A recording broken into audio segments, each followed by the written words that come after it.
Hello. Hello. Woo, welcome to another cold winter evening. Yeah. For sure out there. It has gotten Yeah. cool again. We had a tiny reprieve, got up to 50 degrees, but it's dropping off again. How about you guys in the middle of the state? It's a little bit it's a little bit chillier today, but like yesterday was a nicer day. Yeah. And then Yeah. so it's cooled off again. So it's kind of, close to the same. But it's been pretty weather. It's been sunny, which is nice. Yes, that's what I've noticed too.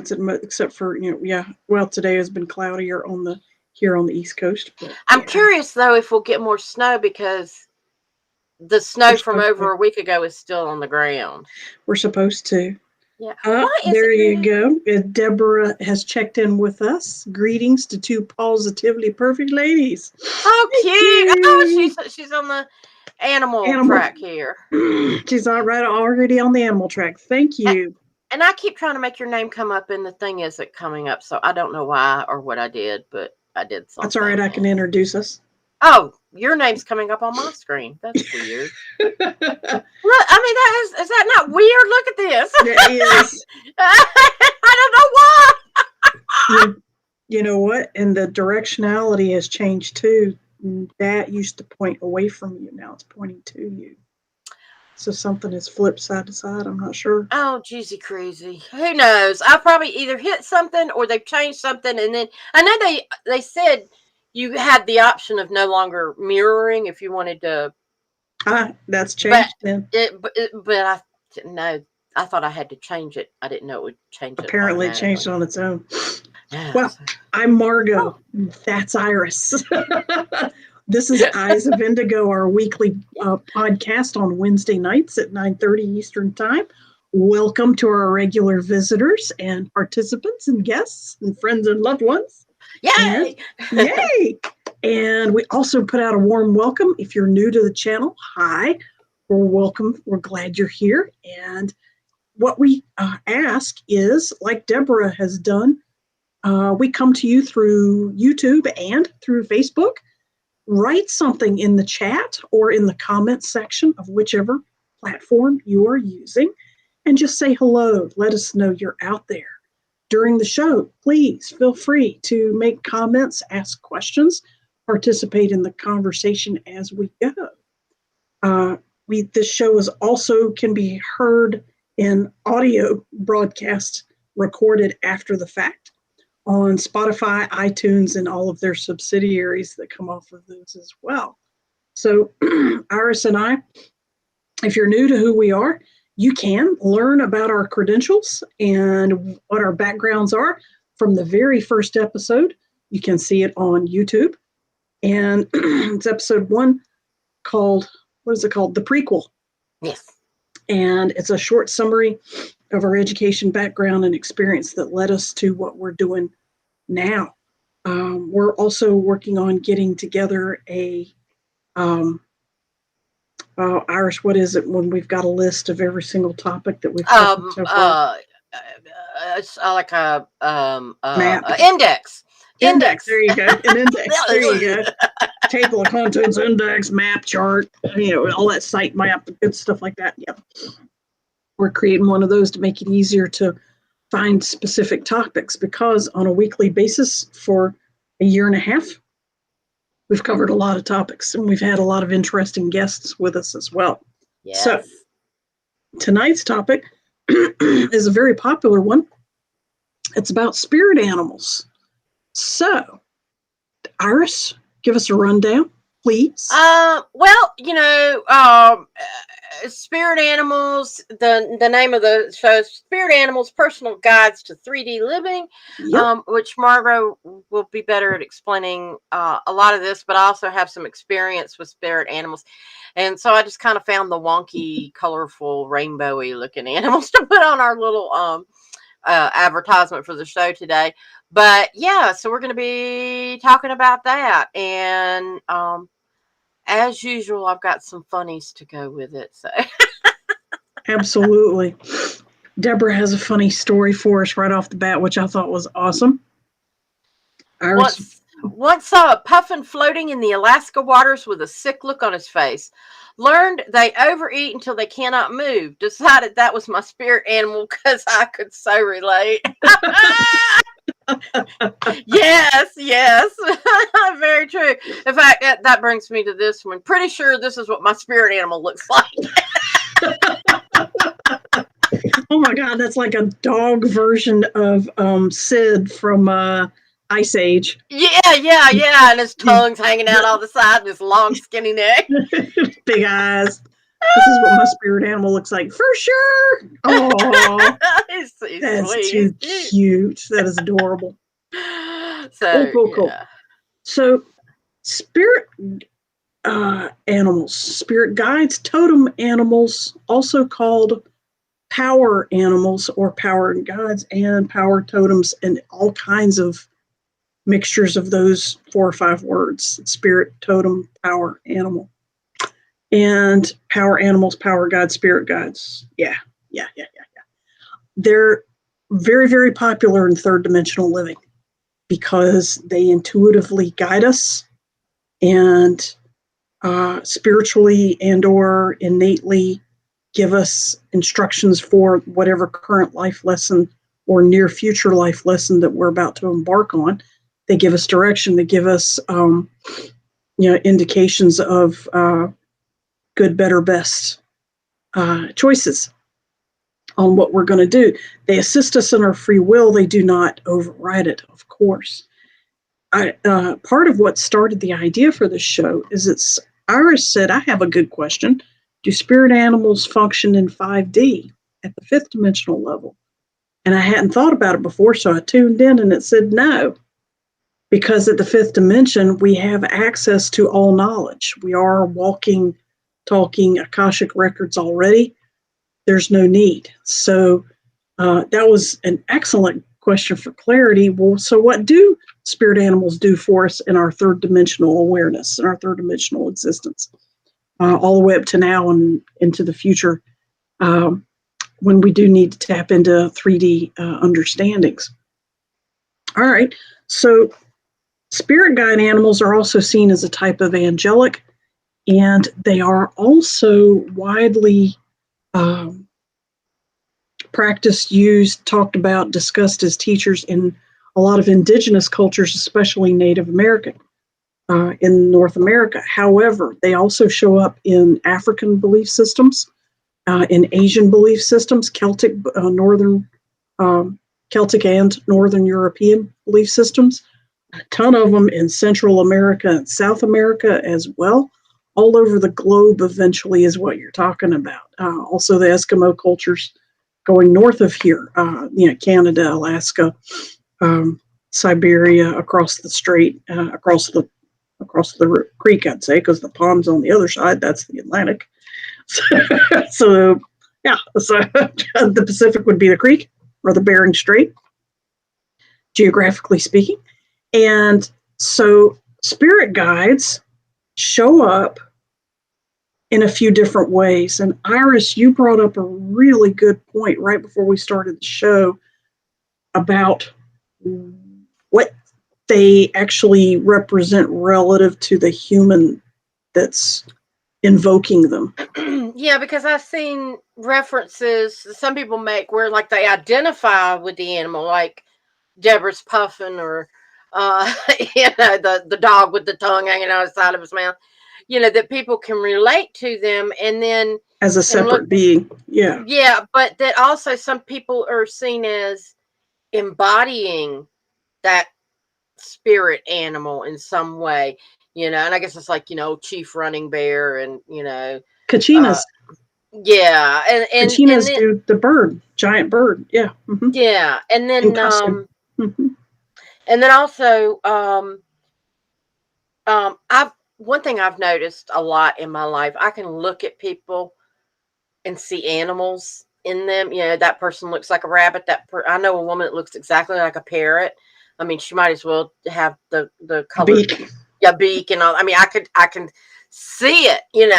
Not everybody, but a lot of people, and I can't figure out if they just incarnated as a person and used to be that animal, or if it's just they have an affinity or relationship or they have the ET DNA hybrid of that type of humanoid.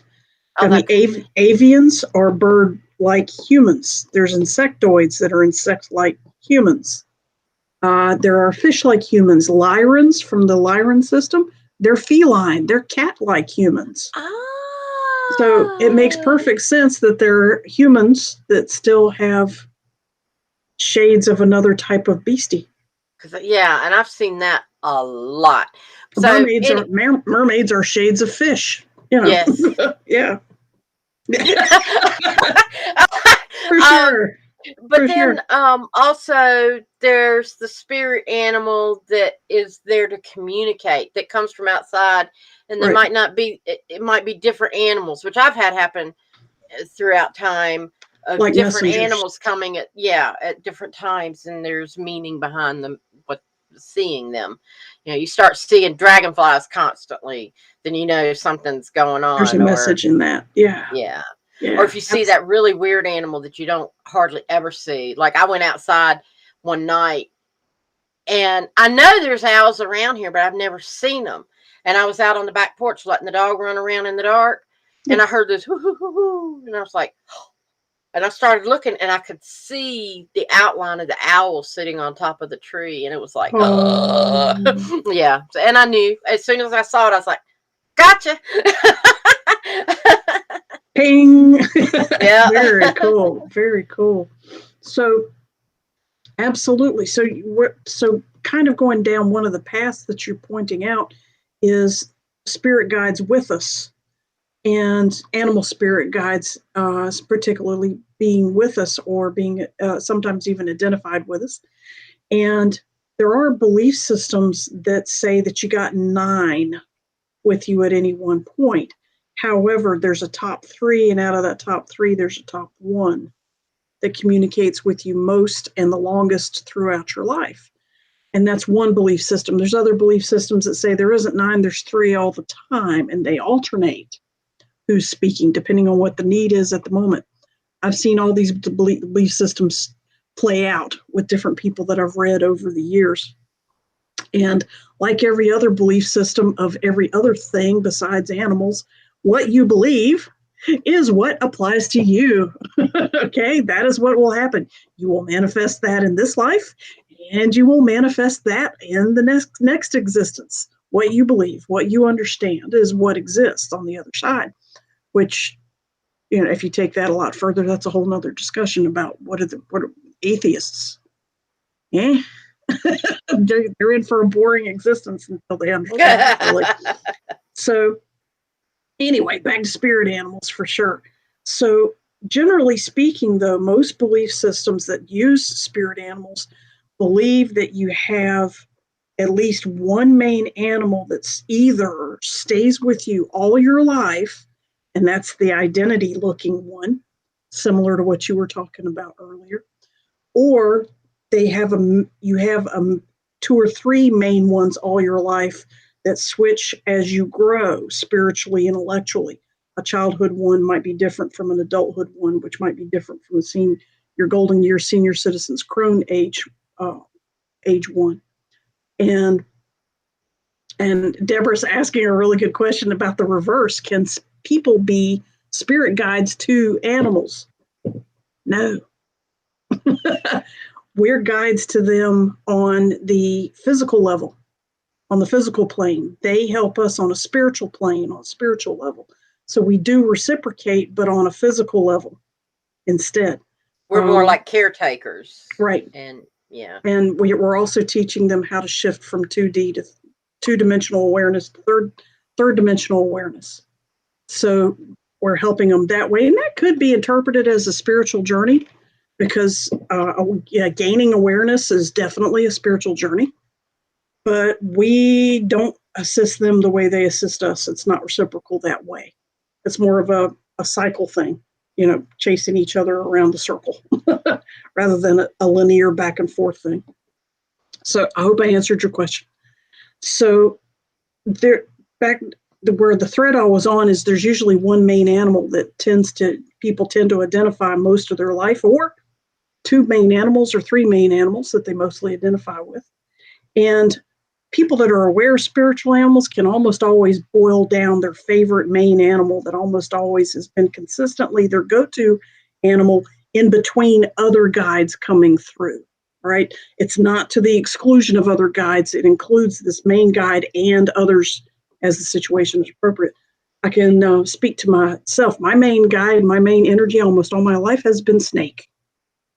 And people that know me are like, really? I thought you would have said cat.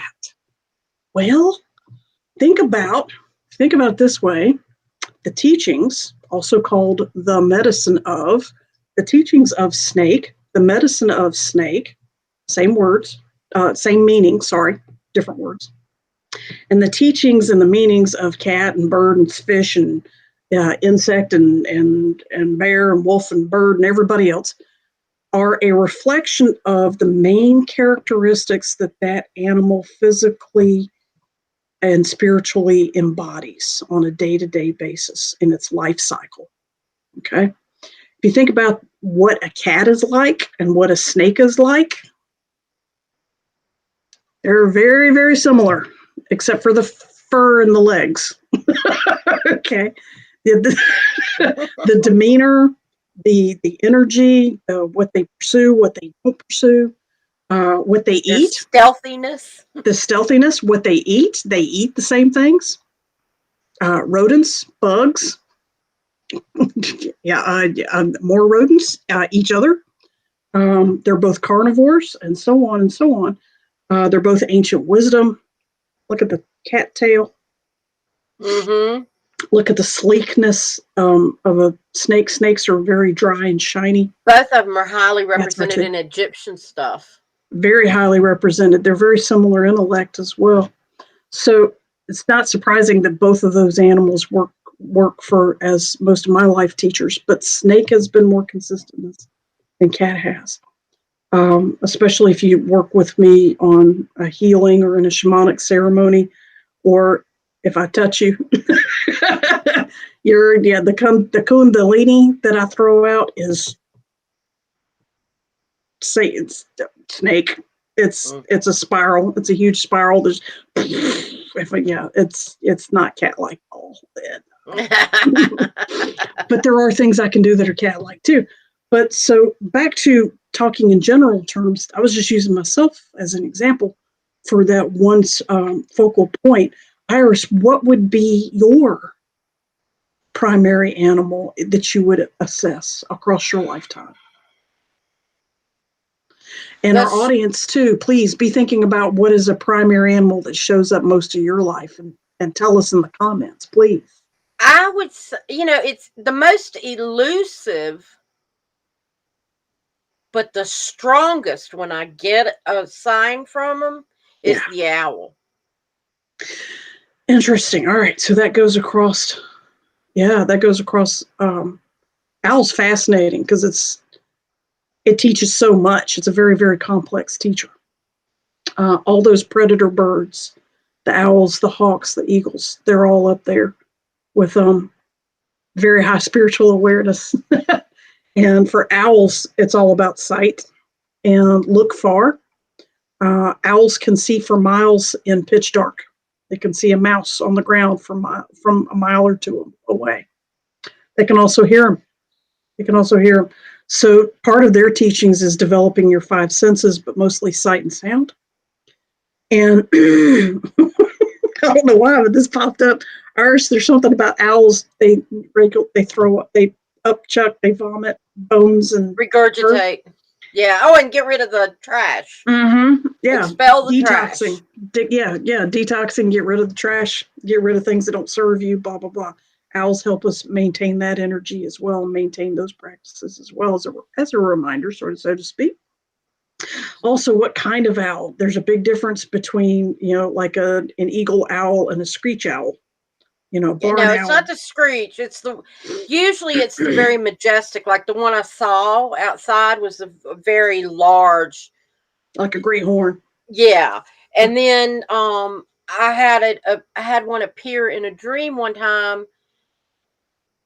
I think it spoke to me, and it flew flew through wherever, and I wrote it down. It's been a while since I looked back at it, but I just remember it soaring, and it had wide wings and very quiet, and kind of swooped in.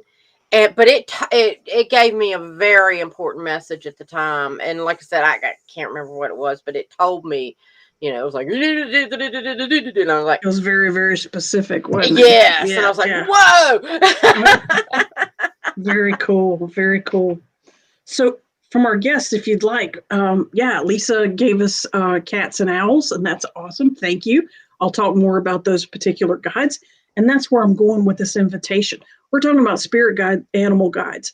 I'd rather talk about the spirit animal guides that you want to hear about. Okay, so your own are some of the most important ones. So, Deborah, feel free to throw that out there. Lisa, she's got cats and owls. I've got cats. Iris has got owls. More than happy to cover more about what they are and where they go. Crows, yeah, crows will follow you, especially if they think you're nice. Yeah, Yeah, they memorize. They're extremely intelligent. They memorize, but they have messages as well. they have facial recognition. Hmm. They do. They have, and they have temporal recognition. They remember past transgressions more than other birds do. It's kind of I've seen a lot interesting. of crows. There was for a while I was seeing a lot of dragonflies. I mean, and I had like one land on me, and I mean, they would be like right in my face, and just, okay, I'll look it up. Transformation, Yeah. transformation, and they are tiny dragons. So everything to do with dragon medicine and dragon teachings also associated with them, but they are big on transformation. Yeah, And I was going through a lot. This was probably a year ago. I was doing a lot of, that's a lot of letting go when you're going through stuff. Yeah, yeah. very cool, very cool. So owl medicine. So let's talk about owl medicine for a little while. And depending on the type of animal, type of owl it is, because owls specialize according to their geography. So I'm gonna talk about generically owls. The noise. What are the? I'm jumping ahead. The outstanding characteristics of the animal are the basis for its teaching, such as its amazing vision. However, owls' vision, they have locked eyes. They cannot turn their eyes the way humans can. They have to turn their head, and therefore they can turn their head like 300 degrees in some cases, almost 360, so that they have such huge vision they can go all the way around. Another characteristic is their extremely keen hearing, which is designed to act as a sonar so that they can detect exactly where prey is. One ear is very tiny, the ear hole is very tiny, the other ear hole is much bigger, so that they can discern even better. The differentiation tells them exactly where stuff is. And when they are awake and alive and hunting and moving, they are nocturnal. That's another teaching that they have about nightlife and being productive at night after the sun goes down.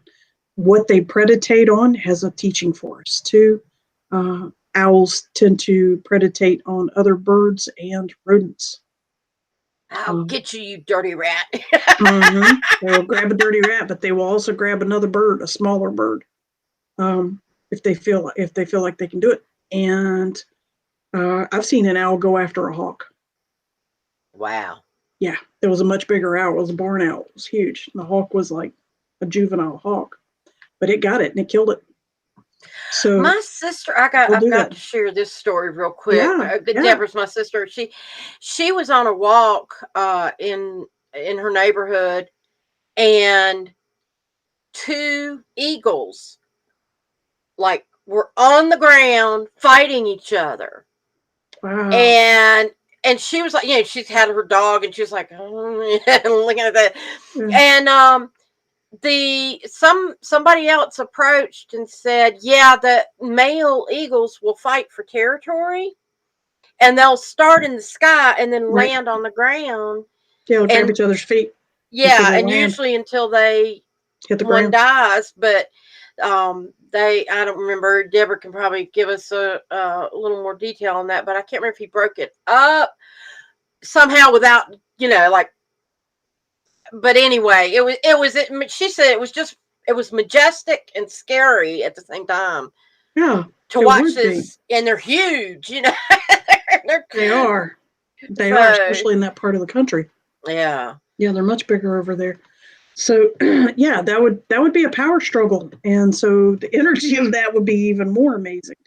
So in Deborah's shoes, if I were her, what would occur to me is, where is there a power struggle going on in my life that's apparently being watched by people that I don't realize? Just like these eagles don't realize that they're being observed. In other words, it's a mirror. It's a mirror, just like the rest of the holographic universe. Look up that word holographic and find out what it means. And it applies here too. So owls have a lot of those teachings from there. Owls are also, because they are nocturnal, they also teach us about something we talked about, I think it was in our last episode, doing shadow work, working on your darker side, working on your side that gets triggered easily into negative reactions, and learning to make friends with that and accept it and make it smaller. Feel free to go check out that shadow work episode. It's got lots of good tips. Owl helps us do that. So do cats. Cats help us do that too for the same reason. They too are nocturnal animals. However, they're also, I think the word, is this the right word, Iris? Diurnal? Sunset, sunrise? Don't know. There's a weird, funny, cool word. If somebody can type that in the comments, that'd be great too. There's a word that means crepuscular. That's what popped in my head. If somebody can pop up the word, I think it is crepuscular.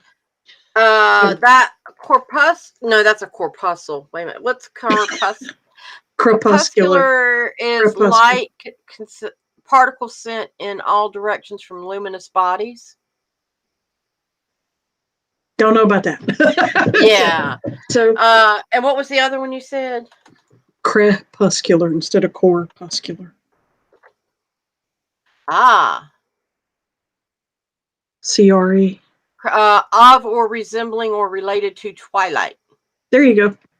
Cats are crepuscular like that, as are raccoons and stuff like that. Kudos to you for coming up with that one.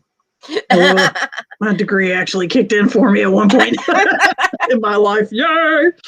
So, they are sunset animals, sunrise, sunset animals, but mostly nocturnal as well. Again, working with our shadow side.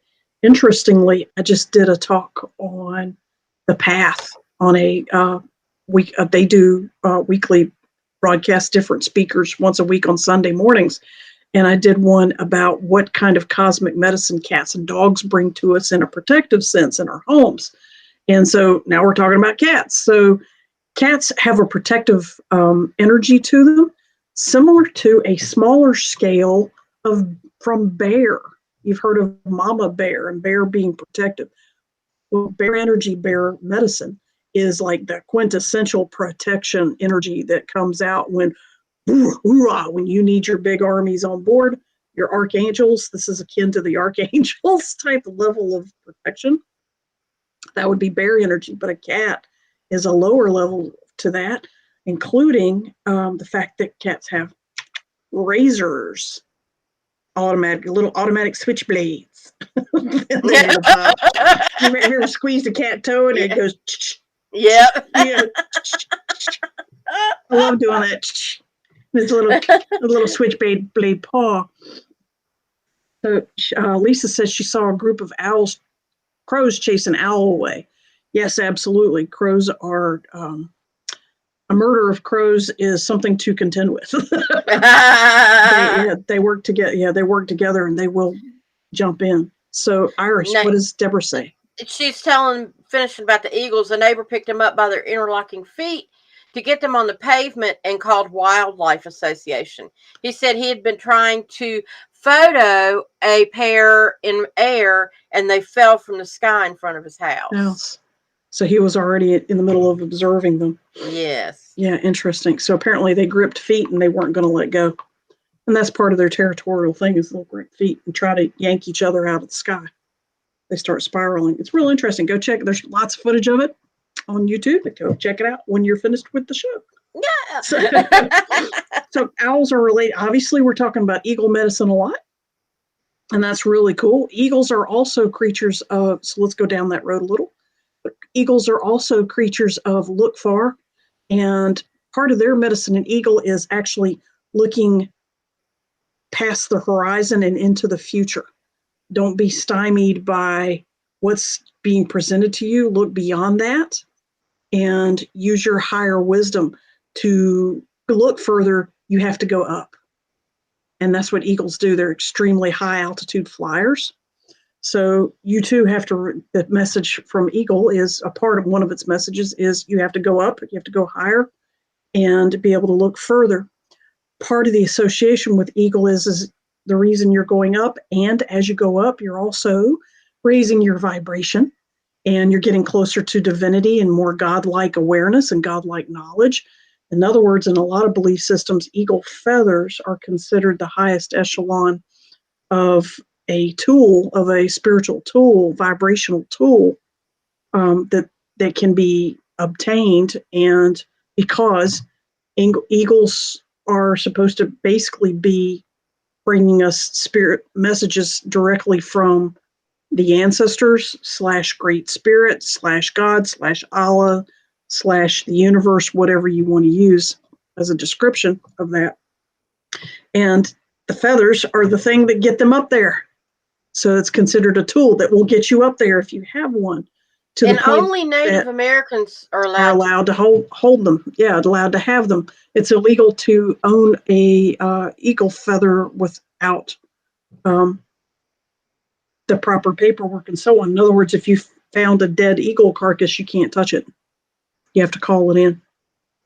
And even a dead bird you can't acquire. You have to turn them in for that. But people paint turkey feathers to look like eagle feathers for ceremony, symbolically, to take the place of that.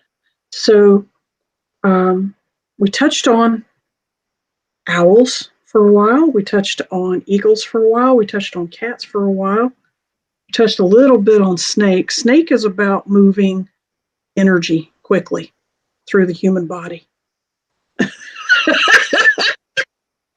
Wrong kind of spirit animal.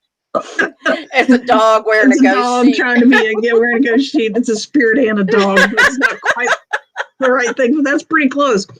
Where I was going to go next is a lot of people underestimate their domestic animals. And if you have a dog in your life, he, she, it is also acting like a spirit animal guide as well. Dog medicine, dog teachings are huge, and they are about, there's a lot of things, again, characteristics of the dog, but the main one about dog is about working as a pack, working as a family, working in the herd. Dogs call them herds among humans. Dogs call them packs. Among humans, we call it a herd or a village or a family. And dogs are about the medicine of cooperation, of working with that together, and about being absolutely present, not worrying about the past, forgiving the past, not worrying about the future and having anxiety about the future. Happy, healthy dogs, normal dogs that haven't been abused in any sort, stay very, very much focused in this moment with super, super high compassion for all situations, which is a part of their teaching for humans, for people that need a little brush up on that once in a while, as we all do. And I think we did an episode on that too. For compassion. She doesn't mind trolloping all over my legs or scratching me, or, she gets excited, or when I'm feeding her, she's bouncing off on me because she's a part She's carrier. very, very in the moment. It's in her moment, not yours. Yes. Yeah, she doesn't give a damn about your moment. No. In the moment, she's scratching the shit out of you, jumping around. Well, in the moment, she's totally feeling her excitement. Yes. 100%. In her little Jack Russell Terrier type way. Yeah. Yeah. Very much. She's being very, very present in what she's doing, regardless of others. And a lot of dogs, you have to train them to expand their in the moment to include other beings' moments, which is part of domestication. Absolutely, as well. What about, let's see, what are some other spirit animals that we want to hear about today? Here's funny for you. Good. I'm not sure what my spirit animal is, but I'm confident it has rabies. Those little teethies going in there. You know what? It's That a reminds me. raccoon, yeah. It's a beautiful raccoon. He's just smiling at the camera. Spirit animals, we talked about spirit animals that you intrinsically have, and then we talked about spirit animals that visit you. Classically, when the animal visits your awareness 3 times in a short amount of time, not necessarily one day, but it can be in one day, but like in 1 week. When it visits your awareness 3 times, it's trying to tell you something. So, as an example, real quick, let's just say a turtle. All right, let's say you're a turtle. A turtle is sitting in your driveway when you drive home, in the middle of your driveway. It usually isn't there.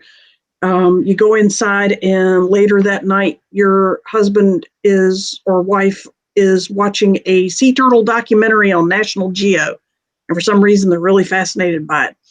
And you go to sleep, you get up the next day, you go to work, and one of your coworkers, your 2 or 3 of your students are all wearing shirts with some sort of turtle logo motif on them.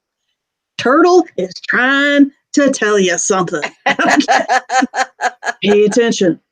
And by the way, turtle's the shell protecting itself. Instead of protecting others, which is what bear does, turtle is talking about protecting yourself. Either you're doing it too much or you need to do it more. That's one of the lessons, So it's basically. either come out of your shell or find protection. Or get back in, or use your shell more. You have abilities to protect yourself that you're not using.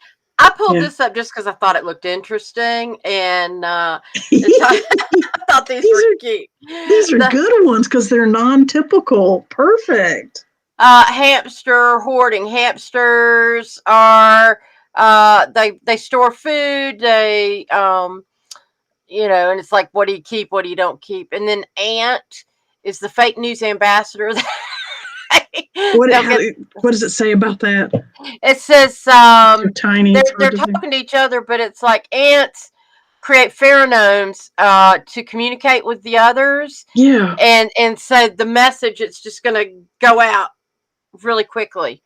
Gotcha. And permeate. Yeah. Okay. And then meerkat. Guys, who says we got to wash hands for 20 seconds? They're the first to reshare official news. They live in small groups, and one or more of them will do guard duty to warn the others about danger. Yeah. Bird, parents with annoying kids. Most birds are extremely devoted parents, taking care of their young until they can fly off. But then it's like the birds over here saying, "I regret not going out to buy groceries." And then the sloth, working from home.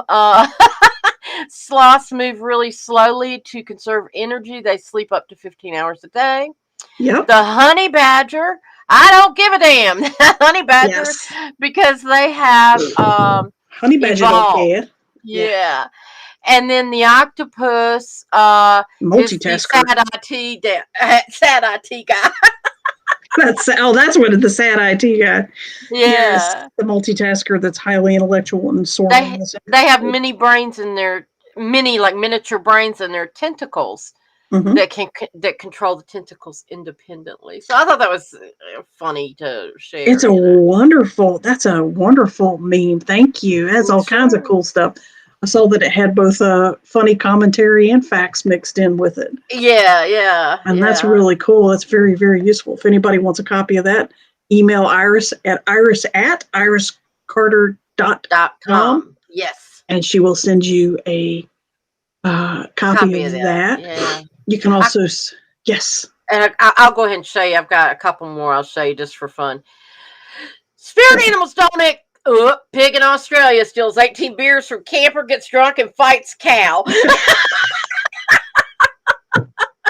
That is a spirit animal worth celebrating. Hell yeah, you fuzzy little weirdo. Yeah. Awesome. And then this last one I thought was, what does your spirit animal look like? And this guy has a spirit animal of a panda on a rocking horse. Haters gonna hate.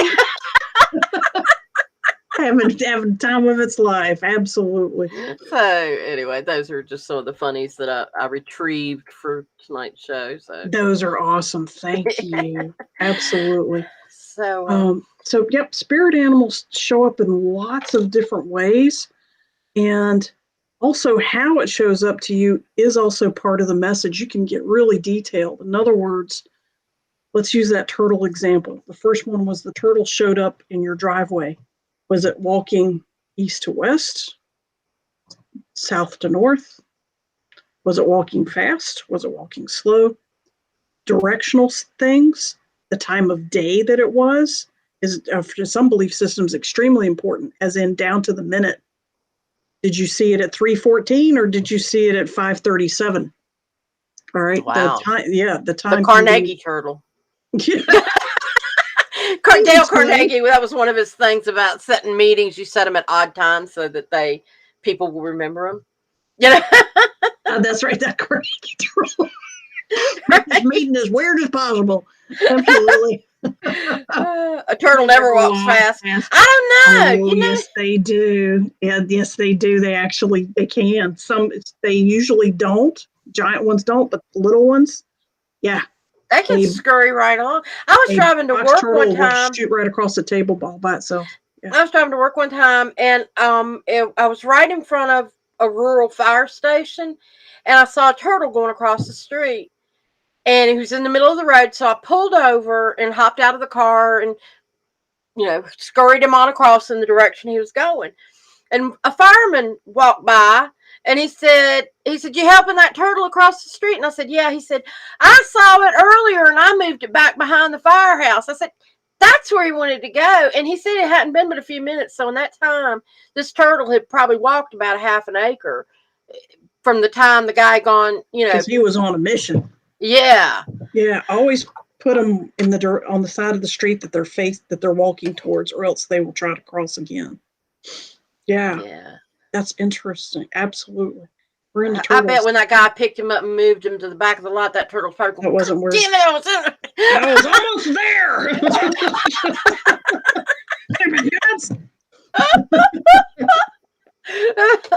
there.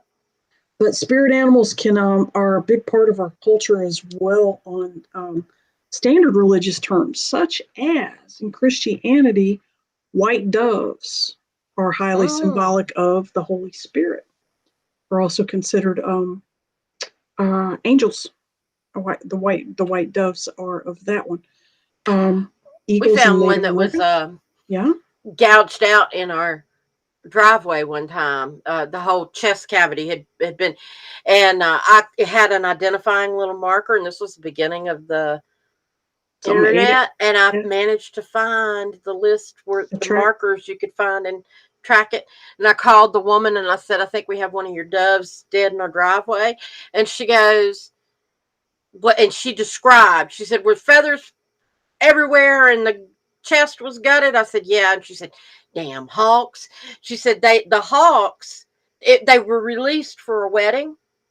And the hawks knew the path, and that every Saturday these birds would be coming toward her house, and they were always attacking her birds. That shows you how smart the hawks are. Yeah, being in the beach wedding business, they're not actually doves; they're actually homing pigeons that are all white. Yeah, that they use for that, and that is their number one loss is hawks that become aware of the pattern that the birds use. And then there are some pigeons, though, that realize when that's going to happen, and they won't fly at night, and they won't fly at sunset. They'll roost and fly the next day. Oh. And the daylight comes up again so that they can see. So that they can see something coming at them. It just depends on how smart your bird is. Absolutely. Yeah. What are some other religious animals? The ass. Who carried Mary all the way to Egypt and then Bethlehem? The ass. And the jawbone of an ass. And the jawbone of an ass. Absolutely. Donkeys are sacred animals, and horses became sacred animals along that line as well. But let's see. The snake. The snakes, alligators in Egyptian culture, cats, snakes, alligators, and the horse, the bird head. I think that's a falcon. I think. Ra. Yeah. Yeah. Those were all considered sacred animals. And Christianity, back to that one again. There is another animal that's very, very sacred besides the ass. Sorry, I had to throw that and one the out. bird. There's another animal that's very, very sacred. So much sacred that it is a symbol of Christianity. Ding, ding, ding, ding, ding, ding, ding, ding. Oh, the fish. Ding, ding, ding. There you go. Yes! Absolutely, fish. Fishes are symbols of prosperity. Here's an interesting factoid that I shared about fish in that presentation I did for the Path last week. When you dream about fish, which is usually how fish kind of show up, I mean, besides going out and fishing and so on. Yep. When you dream about fish, the fish is trying to tell you something. When the fish swims down, your spiritual awareness is getting tighter and more compressed, and it's considered twisted up. That's not necessarily a negative thing, but it's because it's bringing you focus on your spiritual awareness per se. When a fish swims down, your spiritual awareness is getting twisted up and more focused. When you see a fish swim upward, your spiritual awareness is expanding and getting wider and lighter. So pay attention to which way the fish is swimming when you are dreaming about fish. I have had some wild dreams about fish. What I've had them in tanks, and there'll be a lot of them, and maybe the tank needs cleaning, or maybe the tank it's just okay, what fish do I want to put in here, and that kind of thing. But I've also had several dreams where fish are just in the air. They're just going by, and it's like you can reach out and touch them, and then they put them back and they go on, and they're just floating around like it's like the air is water. That would be going to another dimension in your sleep. That'd be astral traveling for you. Oh, okay. That's but it's cool as hell. Do you remember the book and the movie Hitchhiker's Guide to the Galaxy? I've seen part of it. I haven't seen the whole thing. Thanks for all the fish. The dolphins leap out of the water and go back out into space. Oh my God! All the whales and the dolphins, they're singing, and they're leaving the planet because the Earth is about to be destroyed as part of the plot. In the movie, it's a comedy, actually. And all the dolphins and porpoises are leaving. They're leaping like they do, except for now they're not coming back down. They're going out into space, and they're singing, thanks for all the fish. So long, see ya. Wouldn't want to be ya. Thanks for all the fish. And I got in different sizes. That's an allusion to it. And then Fantasia had that too. It had fish swimming in the air. Yeah. And different sizes. Yep. The color of the fish has a lot to do with what it's trying to teach you, and that's relative to the chakra system. Red fish, orange fish, black fish, green fish, pink fish, goldfish. One fish, two fish, 3 fish, 4 fish. Now you're getting into numerology. And so Dr. Seuss. Yep. Seeing 3 fish is a different message from seeing 1 fish or 12 fish of the same color. Those are all similar things too, similar to rock colors. Fish and birds follow the same kind of color messages in spirituality and spirit medicine as well. A red bird is about grounding and connecting and finding your village and finding your home place and your rooted place. A bird that's more green, like a parrot, that's about developing your heart and your sense of compassion, perhaps your sense of forgiveness for yourself as well as others. Perhaps a pink bird would have a similar heart chakra issue, and so on. A yellow bird is 3rd chakra and everything associated to 3rd chakra medicine. So like a canary. And you know what's interesting is they say you don't dream in color, but damn, I do. Yeah, you do. Yeah, you do. Humans Dream in Color all the time. That's one of those old wives' tales. I think that Yeah, they well, say. it's Yeah, if supposedly you scientists said it, but if you eat too many, no, it's not. If you eat too many apple seeds, an apple tree will grow in your tummy. So don't eat the pips of an apple. No, that's actually one of the most nutritious parts. So, um, but getting back to fish and cool stuff like that, fish are an unusual spiritual animal. Now, Iris, I know you do intuitive work too. I've got a little bit of a story. Can you recall some of the most unusual or unique spirit animals that you've ever observed, especially on other people? on other people, Yeah. Or on yourself. well, my daughter has an affinity for sloths. That would be unusual. And we actually, for her birthday one year, there's just a couple of years ago, there's a Sloth animal experience. rescue site about 2 hours from our house. Yeah. And we took her down there, and they had all kinds of cool animals, but they had a sloth, and for a little bit of extra money, she could go in and pet the sloth and feed it. They don't take them down because they get stressed out. Yeah, yeah. But she could get in the cage with it and, commune with it a little. Yeah, and she was in seventh heaven. It was really fun. But Sloths are about slow down. Slow down. Become one with your environment instead of seeing yourself as something separate. Lisa Clark says, "Is that called Zootastic Park?" I don't remember. No, that doesn't sound right. That sounds like a cool name for yeah, but I that don't. kind of Oh, situation. God. But the other thing is, my daughter is terrified of peacocks because of an experience she had as a child when she was about 3 years old. My grandparents used to camp a lot at Hagenstone Park and got to know the ranger. And the ranger, he would come by and talk to them, sometimes have breakfast with them or whatever. And he had told them, anytime you want to come up and see, he had peacocks and other things up around his house. So they said one day we were visiting, and they said, "Let's take Elizabeth up and see the peacocks." And okay, cool. So we go up, and she gets, we just kind of, I don't know, we walked or whatever. But as soon as she saw a peacock, she started running for it, and I was like, "No, don't run!" And it was a male peacock, aggressive. And he jumped up, hit her in the chest with both feet, and knocked her down, and was standing on her. And she's like laying on the ground going, and so we got her rescued, sat her on the picnic table, and she was like, and so that's why you don't run it in. We taught her that. Well, after that, like years later, she was helping with a volunteer group.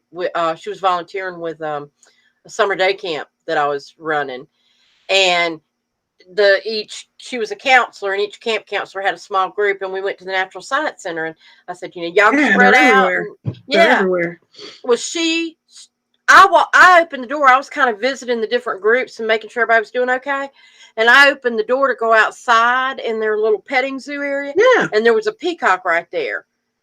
And I looked and I said, "Where's my daughter?" She won't come through this door. Yeah, and somebody told me where she was, and I went over to her, and she said, "Oh yeah, I saw that peacock. I called the ranger over and made them move it." She needs to go sit down within a few feet of a peacock that's very calm and talk to it. Say, "Hey, I'll forgive you if you'll forgive me." Yeah, because one of your brothers freaked me out. One of your cousins freaked me out. And I'm pretty sure that humans freak you out too. That's why you do it. And we saw an albino peacock wandering around at that same zoo park that we went beautiful. To. They're gorgeous, but she was keeping her distance. But I said, "Elizabeth, albino is a different medicine. It's a different teaching. Yeah, it's very different. It's much more angelic in vibration. Peacocks are huge. Peacocks are, because of all the eyes on their feathers, those round spots. That's a part of their message is basically keep your head on a swivel, keep your eyes peeled. Something's going on. All eyes open. Yeah, Ah. something's about to happen. I love the white peacock. Looks like lace. He's very beautiful. Yeah, they are. They're cool. One of the weirdest, I guess you'd call it weird, one of the weirdest spiritual animals I ever saw was a Sasquatch. Oh, that's interesting. And it was literally not a Sasquatch here. What is it? Yeti, the snow version, the Asian version, a white one. Oh, did you see it when you were in Japan? Or no, it was during a reading here. Oh, yeah. Okay. And it was playing peekaboo. It was gigantic. It was huge, as in mountain tops were about as big as furniture are to a human. So it was diving in and out of the Himalayan mountain range and playing peekaboo. And I was watching it from a distance or from a aerial point of view. And it was watching me and being cute and funny and playful. And it wanted to play peekaboo and hide and seek behind the mountains. And I said, is that part of what you want us to learn about being more playful? And he said, yeah. He said, but the hiding thing and the fact that you can't see me half the time, even in the real world, and you can't see my Sasquatch brothers and sisters either, that's part of what I'm trying to teach you too. The art of camouflage, the art of being something other than what people assume you are, that things may be more than what you assume they are. You will see more once you understand more about a person, a being of any sort, and so on. These are very high frontal thoughts, frontal lobe thoughts there about the existence, the nature of existence. Wow. It was very profound, but it was a he was playful and silly and serene in nature in his attitude. It was not, oh, well, you must think about the origins of not making assumptions. No, He was like, well, when you make assumptions about people, it can get you in trouble. Let me tell you what. Let me show you what I'm trying to say here. And he would hide. He would run and hide for a little bit, and then he would come back and talk some more. He was a weirdo. And I said, dude, are you from this planet? And he said, no. He said, hell no. He said, no. I said, are any of you from this planet? He said, well, we've lived here a long time, for thousands, hundreds of thousands of years, just like you guys. But just like you guys, our origins are off planet. And I was like, that's a reveal. Thank you. And he said, sure. And he said, by the way, we're more related than you think we are. Well, of course. And that was years ago. That's when he told me that information. And since then, I've learned, you know what? Yeah, there's variations of dogs. You've got coyotes, you got foxes, you got dogs, you got wolves. You've got all those variations. You got variations of trees. You got shrubs. You got cedars. You got pines. You got oaks. You got elms. You got birches. You got rubber trees. You got banana plants. You got everything. What makes us think that there's only one variety of human? Everything has multiple varieties, and it's not a species thing, and it's not a breed thing. And somebody they said, well, we've got black people and white people and yellow people and cute little idiot. No, that's just skin color. That's not. There's a big difference between a fox and a Pyrenees or Saint Bernard. Okay. It's not just the color. We're talking giants. We're talking about a genetic difference, a genus species, Latin words kind of difference. And you got apes, and you've got chimpanzees, and they are not people, and they are not in our genus species either. So where I was going with that is, I wonder if Sasquatch, humans, and mermaids are all different types of humanoids that naturally live on this planet.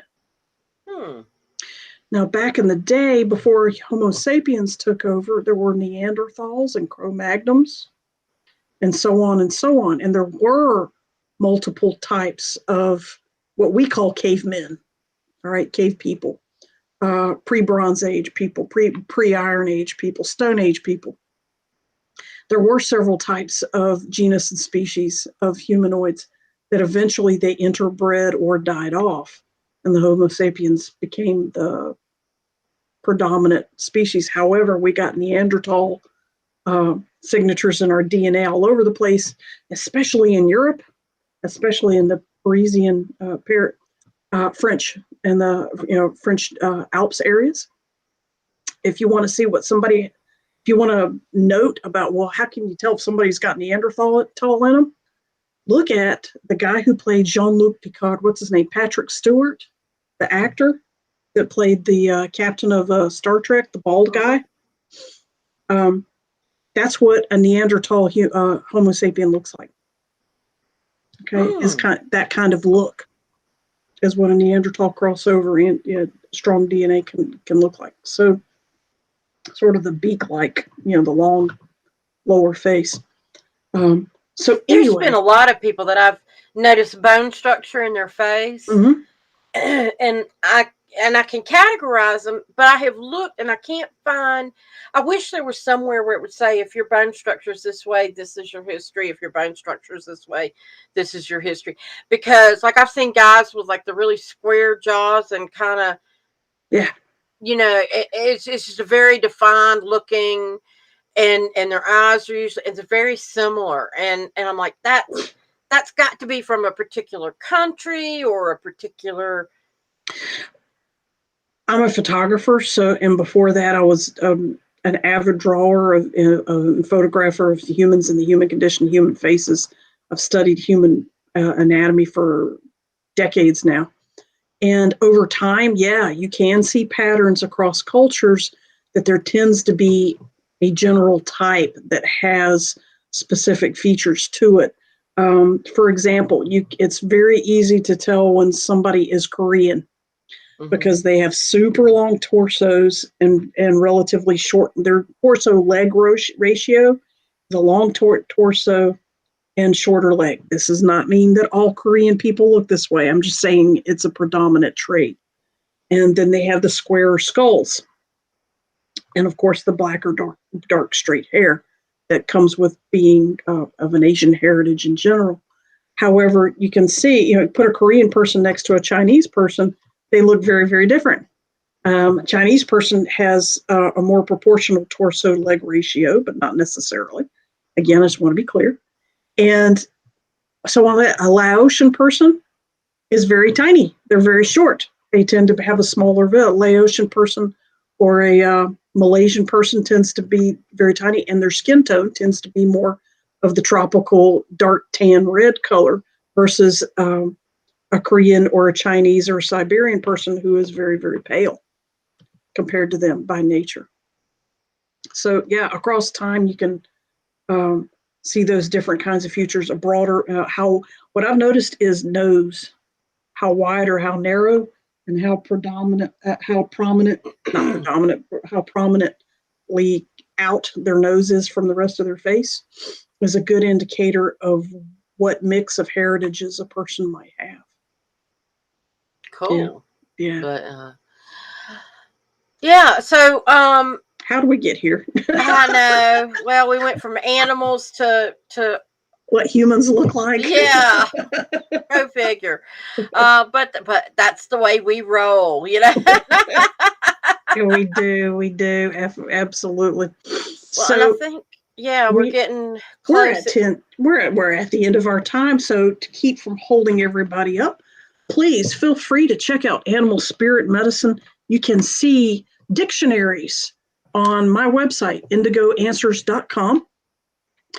And on the resources page, you can see power animal totems links, so that if you've got a particular animal or bird or insect or any kind of beast coming at you 3 times, or just significantly coming at you, definitely go look it up and see what that animal is trying to teach you. You can have fun with that. And you start seeing patterns across time as well for yourself. Have fun with that. Some of the other famous authors for that, Jamie Sams, S-A-M-S. Jamie Sams is a popular one. Trying to remember, there's like 2 or 3 big ones out there, but that's the one that popped into my head. Feel free to check out authors on that stuff. There's tons of them. They're all on, and they're in those websites. So have fun with that. Yeah, it is a fun thing to explore. So And we it's appreciate. actually very helpful. Yeah, Yeah, especially when you're stuck with a dilemma of any sort. Yeah. fun Yeah. stuff. So thank you everybody for joining us, and hope you'll be with us next week. So have a great evening. Have a good night. Namaste. Thank you for joining The Eyes of Indigo with Iris Carter and Margot Ross Sears. Music is Arcadia by Kevin MacLeod of Incomptech.com, licensed under Creative Commons. Visit our Facebook page for broadcast details at www.facebook.com/Eyes of Indigo. Show is copyrighted 2022 by Iris Carter and Margot Ross Sears.